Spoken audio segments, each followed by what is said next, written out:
pessoal, vamos dar continuidade à nossa aula. Eu me chamo Juarez Machado e serei o professor desta aula. Vamos continuar falando sobre funções. Vamos revisar o que vimos até o momento. Falamos sobre a equação geral e os seus coeficientes. A equação geral da função ela é dada por f de x igual a ax mais b, onde o a e o b são os coeficientes desta função. O a é o coeficiente variável e o b é o coeficiente valor fixo. Tá? E esse x também é um valor variável, vai depender de cada questão. Mas o mais importante no momento é o coeficiente a e o b. Tá? Vamos para um exemplo. Identifique os coeficientes das funções abaixo. Eu tenho aqui 5 funções, tá? E para cada uma eu vou identificar quem são os coeficientes, ou seja, quem é o meu a e quem é o meu b. No item A, eu tenho a função de x igual a 2x mais 5. Quem seriam os meus coeficientes? O a está representado pelo 2, que é justamente o valor, o coeficiente a é o valor que está juntinho com o x, e o meu coeficiente b seria o 5, que é o valorzinho fixo, o valorzinho isolado, que não está junto com o x. Aqui, ó, vemos que o coeficiente a é igual a 2 e o coeficiente b é igual a 5. No item B, eu tenho algo semelhante, mas com um pequeno detalhe. Vocês podem ver que os valores não vão estar positivos, vão estar negativos, tá? Então, vai seguir a mesma lógica, vai vir os mesmos valores, o coeficiente A e o B, seria o 2 e o 5, só que ele vai assumir o sinal que tem na sua função. Nós temos aqui que não é um 2 positivo, e sim um negativo, menos 2, e o coeficiente B é o menos 5. Vamos para o item C. O item C eu tenho a função de x igual a 2x. Vejam que aqui eu só tenho um coeficiente, o que está juntinho com x, mas não aparece o b. Logo, vai ser o quê? Coeficiente A é igual a 2 e o coeficiente b igual a 0, já que ele não aparece. No item D, vai ser parecido com o item C, só que nesse caso já não aparece o coeficiente A, que é o valorzinho que está junto com x. Então, o coeficiente A será igual a 0 e o coeficiente B é igual a 5. No item E, eu tenho uma função f de x igual a x mais 5. Veja um detalhe, muitos se engancham nisso aqui. Olha aqui o x. Eu não disse que o coeficiente A não tem que ser um valor, é um valor que está juntinho com o x, só que aqui só aparece o x, não aparece um númerozinho na frente. Na verdade, ele não aparece, mas tem um númerozinho aqui. Então, nós assumimos que o coeficiente desse x é igual a 1. E o b é igual a 5 positivo. Até aí, tudo bem. Função geral f de x igual a ax mais b. Esse sinalzinho aqui pode mudar, depende da sua função. Tá? E fique atento aos seus coeficientes. Identificar os valores e os sinais. Agora vamos ver isso numa questão assim contextualizada. Vamos ver aqui o exemplo. Para produzir uma bola, tem um custo fixo de R$ 5,00, mais um custo variável de R$ 2,00 por unidade.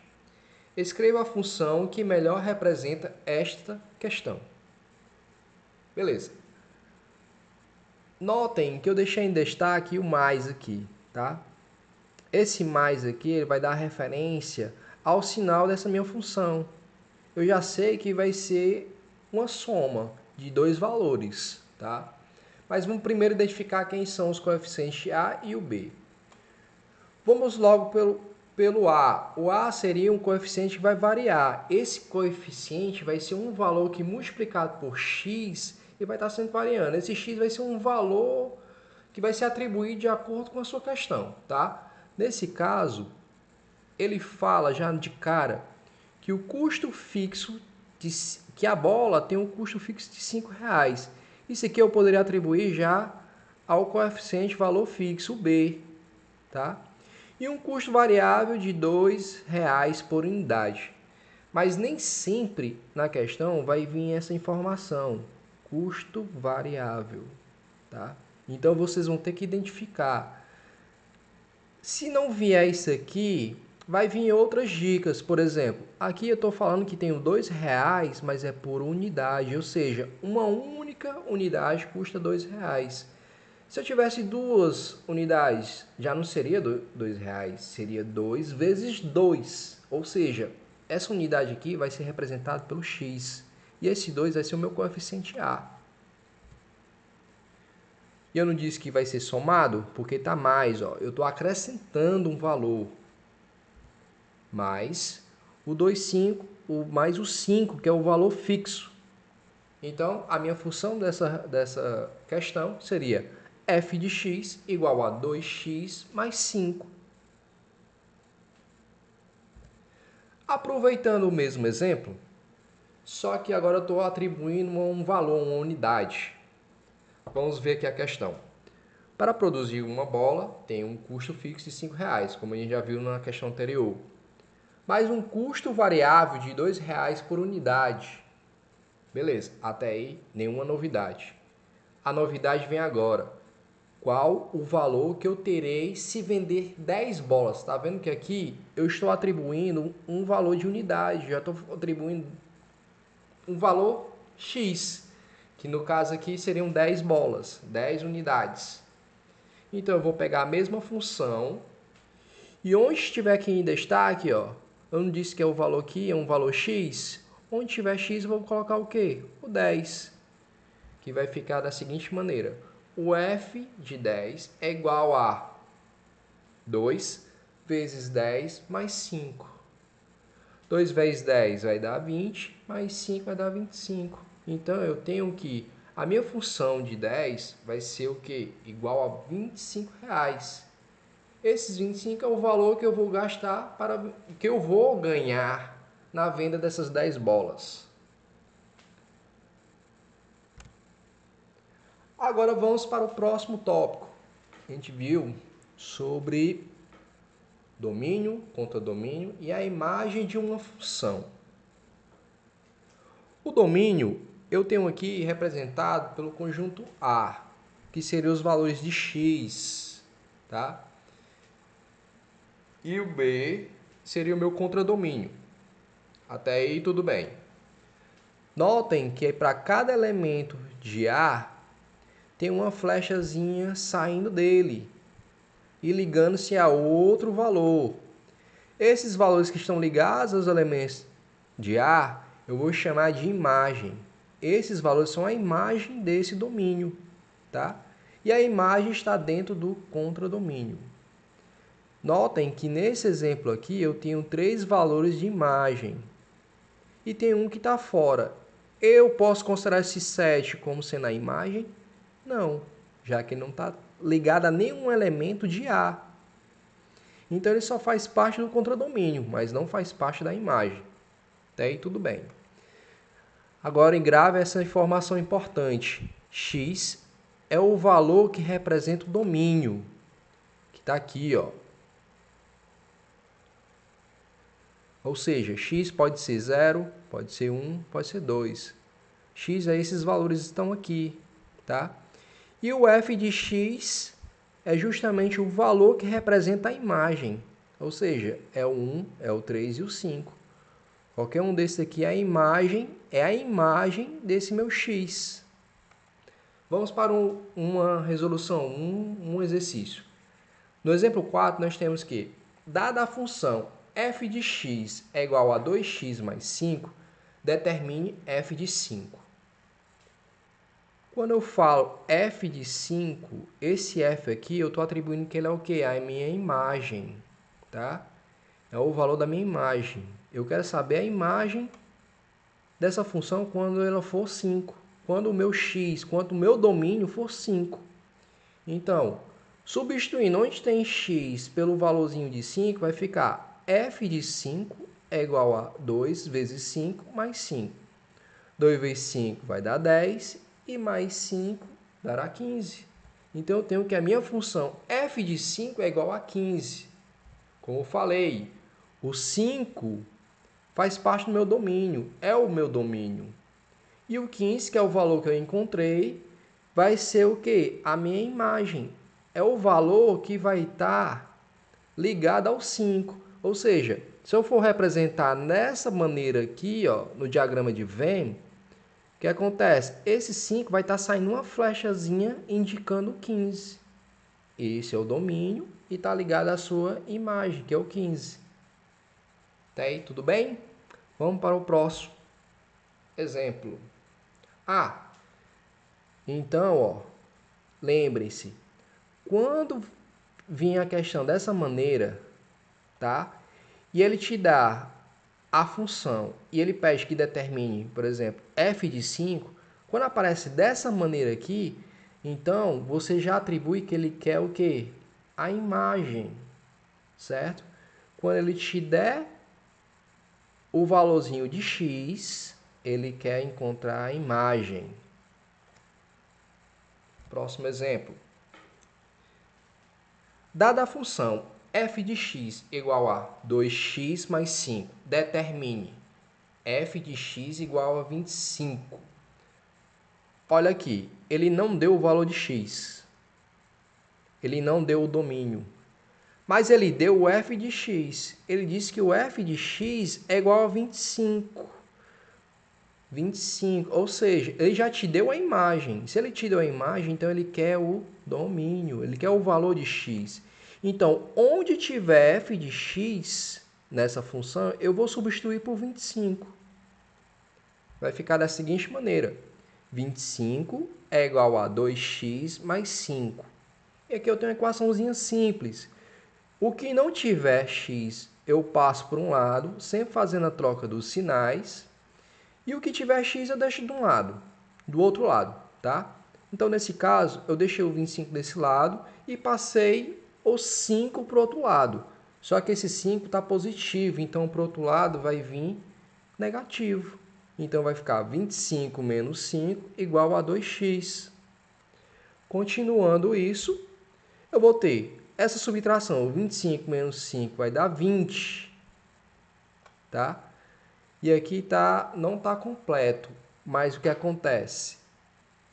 Esse 2 que está multiplicando x, tá? Era para estar passando para o outro lado dividindo. Eu esqueci de colocar, mas fica da seguinte maneira, fica 20, esse 2 está multiplicando, passa para o outro lado dividindo. Então vai ficar 20 dividido por 2. 20 dividido por 2 vai dar igual a 10. X, não é o x que eu estou querendo? Eu estou querendo encontrar o domínio. Esse daqui é o valor do domínio, tá? É o valor x. Só que aqui está errado, como eu falei, aqui é um 10, tá? Que seria 20 dividido por 2. Então, quando vir na questão, te dá a função e pede para você determinar f de x igual a um valor, certo? Ele não te dá o x, mas te dá um valor dizendo que é todo esse valorzinho aqui do f de x, então você quer o quê? O domínio, o valor de x. Tá vendo? Ó? F de x é o valor que representa a imagem. Esse daqui, no caso, a imagem é 25. Mas ele não te dá o valor do domínio. Então, ele quer que você descubra o domínio, ou seja, o valor de x. E vamos para um outro tópico. Na terceira aula, né, nós aprendemos a identificar os tipos de funções entre sobrejetora, injetora e bijetora. Antes disso, eu quero que vocês observem da seguinte maneira. Eu quero que vocês observem o que é uma função. Lembre-se que eu falei que a função, para ela ser uma função, ela tem que seguir essa regrinha aqui, ó. Esse aqui é só um resumo. não sobra ninguém de A, ou seja, todos os elementos do conjunto A, todo o domínio tem que estar ligado à sua imagem, tá? Se sobrar um valorzinho aqui, não tiver ligado à imagem, ele já não é uma função. E outro detalhe, só sai uma flecha de cada elemento de A, ou seja, que cada elemento de A, ele só tem um único valor como imagem. Ele não pode ter mais de 2 valores, tá? Nesse caso aqui, o 0 só tem o 8, tá? Assim como o 1 só tem o 10, o 2 só tem o 11 e o 3 só tem o 9. Então, não sobra nenhum número, tá? Todos estão ligados e cada um está ligado a somente um elemento de B, do contradomínio, ou seja, da minha imagem aqui, ó. Então, isso aqui é uma função, tá? Identificou que ela é uma função, você vai observar se ela é uma função injetora, se ela é sobrejetora ou bijetora, tá? Função injetora, ela tem que ser uma função, lógico, né? E a outra condição é que no conjunto B, quem leva a flechada, certo? Essa setinha aqui, ó, só leva uma, tá? Ou seja, para ela ser injetora, esses elementos aqui de B, eles só tem que levar uma única flechada, só tem que levar um único valor de A, tá? Observando aqui, o 8 só tem um valorzinho de A, e o 9 só tem um valorzinho de 3. E o 10 só tem um valor 1 e o 11 só tem um valor 2. Então, isso aqui é o quê? Uma função injetora, tá? Mas vamos ver os outros. Vamos ver se ela é função sobrejetora. Ela tem que ser uma função, ela é uma função. E a outra condição é, não sobra ninguém de B. Ou seja, você vai olhar aqui, ó. Eu tenho 4 elementos dentro desse conjunto B. Sobrou algum valorzinho aqui? Não. Se não sobrou, os valores da imagem é os mesmos valores do contradomínio. Não sobra ninguém, é a mesma quantidade de elementos. Então, ela também é uma função sobrejetora. Se ela é injetora e sobrejetora, nós vamos para esse outro tópico. Função objetora. Ela tem que ser função e ela tem que ser tanto injetora e sobrejetora ao mesmo tempo. Se ela é ao mesmo tempo, então ela é uma função bijetora. Vamos para o próximo exemplo. Classifica as representações das funções em sobrejetoras, injetoras e bijetoras, tá? No item B, eu já tenho aqui 2 elementos e esses 2 elementos estão ligados a 2 elementos de B, tá? A minha imagem do B é o 8 e o 9. Tá vendo que aqui já sobrou elementos? O 10 e o 11 não está ligado a ninguém, tá? Então, isso daqui já não é uma função sobrejetora. Por quê? Porque na sobrejetora não pode sobrar ninguém de B. Como sobrou 2, ela já não é sobrejetora. Então, já matou aqui que ela não é nem sobrejetora e nem bijetora. Que bijetora tem que ser tanto injetora e sobrejetora ao mesmo tempo. Então, só sobrou que ela é injetora. Vamos observar. Ela é uma função? É. Por quê? Porque nenhum elemento de A está sozinho, tá? Todos estão ligados. E a outra condição é, no conjunto B, quem leva flechada só leva uma, ou seja, só está levando uma flechada, o 8 e o 9. Então, ela é uma função injetora. Vamos para o próximo exemplo. Item C. Olha que aqui, observe que aqui eu tenho 4 elementos e aqui eu tenho 3, tá?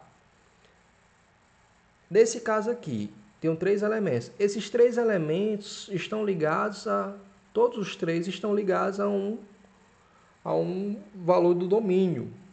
Se os 3 estão ligados e não sobra ninguém, então a gente já sabe que ela é sobrejetora, tá? É uma função sobrejetora, porque não sobra ninguém. Beleza. Mas vamos ver se ela é injetora. Para ela ser injetora, ela tem que o quê? O conjunto B, quem leva flechada só leva uma. Se você olhar aqui para o 9, ele está levando 2 flechadas de 2 valores aqui diferentes, tá? Então, isso aqui deixa de ser injetora, justamente por isso. Ele só pode levar uma flechada, tá? Então, eu já sei que ela é uma função o quê? Sobrejetora, tá? Vamos para os próximos exemplos. Essa aqui é a questãozinha bônus, tá? Os itens bônus. Na aula passada eu deixei 3 itens para vocês resolverem, bom? O item D, o E e o F. Vamos dar a resposta delas agora, tá? Analisando aqui, ó, eu tenho 2 elementos. Esses 2 elementos, cada um está ligado somente a um único elemento de B, tá? Esses 2 elementos só estão ligados a um único elemento de A. É isso? Sobra valor aqui? Sobrou. Se ele sobrou, então ela é o quê? Ela não é bijetora, que ela teria que ter tanto ser sobrejetora como injetora. Nesse caso, ela é injetora. Por quê? Porque sobrou. Para ser sobrejetora, todos os elementos de B têm que estar ligados aos elementos de A. Nesse caso, como sobrou 2 aqui, ó, então ela é só injetora. Nesse item aqui, ó, eu já tenho aquela particularidade. Um elemento de B, ó, está ligado a 3 elementos de A. Então, nisso aqui eu já mato que ela é uma sobrejetora, tá? Para ela ser injetora, ela tem cada um tá ligado somente a um elemento. Aqui, como tem 3 elementos de A ligado a um elemento de B, então ela deixa de ser injetora, tá? Se ela deixou de ser injetora, automaticamente ela não é bijetora. Então só sobra a sobrejetora. E no item F, eu tenho 4 elementos de um lado, 4 elementos do outro. A mesma quantidade de elementos da minha imagem aqui, ó, é o número de elementos do contradomínio. Então, eu já vejo que isso aqui atende a condição de ser sobrejetora, tá? Mas vamos ver se ela atende a necessidade de injetora. Para ela ser injetora, ela tem que ser, cada elemento só está ligado a um único elemento de B. Então, se cada um tem seu parzinho independente, então ela é uma função bijetora. Até aí, tudo bem? Então, boa aula, bons estudos, pratiquem, façam os exercícios, tá? Eu vou estar deixando no Classroom um TD, tá? Sobre esse assunto. Quem quiser receber esses TDs, é só falar comigo no comentários, tá? No comentário que perguntou, tal, eu disponibilizo os TDs, tá bom? Então, boa semana a todos e até a próxima aula. Valeu!